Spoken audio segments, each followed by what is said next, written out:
Sébastien Lapac, c'est à peine croyable. On en parlait avec Maxime Switek. Ils ont le mondial chez eux, une équipe enviée, et ils marquent leur désamour à l'égard du foot. Oui, c'est pas à l'écart du foot d'ailleurs, c'est du foot spectacle, de ce qui est devenu le football avec la FIFA. Alors on croyait que la contestation de la FIFA était une chose limitée à des trublions comme Maradona ou peut-être Romario, et on se rend compte qu'il y a une grande partie de la population brésilienne amoureuse du football qui a une haine noire à l'égard de la FIFA, une colère mais violente. Pour quelle raison ? Parce que la FIFA se comporte quand même fait une sorte de néocolonialisme. Il ne faut pas oublier qu'au Brésil, on est en Amérique du Sud, donc c'est un pays du Sud, Avec susceptible, avec une conscience politique qui n'est pas celle de l'Afrique du Sud, une conscience politique plus forte, et que dès lors que la FIFA fait des choses, je vous donne un seul exemple, Sepp Blatter l'année dernière fait un discours dans un stade, il fait ce discours en espagnol.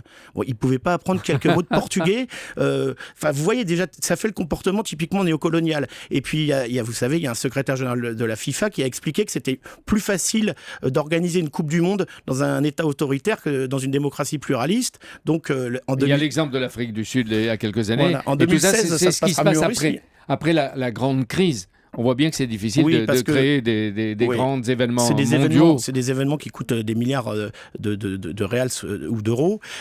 Et donc, dans la situation d'une crise économique que vivent tous les pays occidentaux, parce que le Brésil ne va beaucoup moins bien économiquement qu'il y a 10 ans. Donc c'est aussi pour ça que la population souffre, et une population qui souffre n'est pas heureuse de voir des stades à 400 millions d'euros. Donc avec un Brésil très susceptible, ou des Brésiliens très susceptibles, le néocolonialisme, d'après ce que vous dites Sébastien, de la FIFA les met en colère et durcit leur colère. Oui, parce que la FIFA s'est comportée mal et maladroitement, si on veut, dans le meilleur des cas, dès le début. D'abord, les places trop chères faisaient que ça ne pouvait pas être un événement populaire. Ensuite, apparemment, les emplois distribués dans les stades, autour des stades, n'ont pas été donnés à la population brésilienne, ce qui aurait été une manière en plus, en créant, même si c'est des emplois temporaires, en créant des emplois pendant cet événement, ça aurait rallié la population brésilienne. Et ensuite, il y a des tas de paroles malheureuses, et jusqu'à Michel Platini, il y a une susceptibilité très forte des Brésiliens parce que c'est un grand pays, 200 millions d'habitants, je le rappelle. Il y a un mouvement nationalisme métissé qui monte. Voilà, en plus c'est vrai que c'est un nationalisme très paradoxal, colonial. Vous savez, il y a un géographe ou un sociologue qui disait « Le Brésil est un monstre tropical catholique ». Voilà, c'est ça.